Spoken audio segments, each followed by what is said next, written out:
আচ্ছা আচ্ছা একদম। ওরে সর্বনাশ, এটা তো একেবারে আপনার সেই বিডিআর এর যে ট্রেনিং একেবারে ওস্তাদ, মানে এটাতে পাখি শিকার করেন না? পাখি বা ওদের দিকে যায়, গরু ছাগল লাগলো দূরের থেকে এটা যে একটা মায়ের আর ভাইয়া যায়। হ্যাঁ, এটা ছোটবেলায় করছি, কিন্তু দাদার এটা হেভি, এটা অত্যাধিক ভালো জিনিস। উনি অভিজ্ঞ মানুষ তো, গোলাগুলি করে অভ্যাস। সে প্রশাসনিক চাকরি করছে। তা আমরা আসলে বিকাল হয়ে গেছে, সন্ধ্যা হয়ে গেছে, আমরা দাদার এখান থেকে লাল ভাই এদিকে আসেন।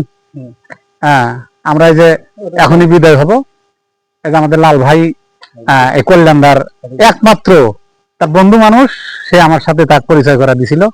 আসলে এত ভালো মানুষ পাওয়াটা খুবই কষ্টকর। এই যে তার পোশাক দেখে তার সাথে কিছু করে না, সে একজন সরকারি চাকরিজীবী, এবং এই এলাকায় তার কয়শো বিঘা জমি আছে? কম আছে, প্রায় 100 বিঘা তার জমি আছে, এবং এই এলাকায় যত অর্গানিক প্রোডাক্ট তার হাতে তৈরি হয়। আপনারা যে প্রোডাক্ট গুলা, আনারসের চারা, মালটার চারা, বিশেষ করে ওটাকে কি বলে যে চার সাথে যেটা খাইলাম, কফিটা, বিশেষ করে কফিটা আপনারা দাদার কাছ থেকে এর চারা সংগ্রহ করতে পারবেন। একদম ভিয়েতনামের, এটা খুবই একটা ভালো জিনিস। উনি বেঁচে থাকলে আবারও দেখা হবে। দাদা উল্লাপাড়া আসবেন আমার সাথে, ইনশাল্লাহ ব্যবসা বাণিজ্য করবো, দোয়া করবেন আমার জন্য। অবশ্যই। আপনি ও যে আরেকটা আপনার এখানে আমি যোগাযোগ করবো, ও যে নকশানা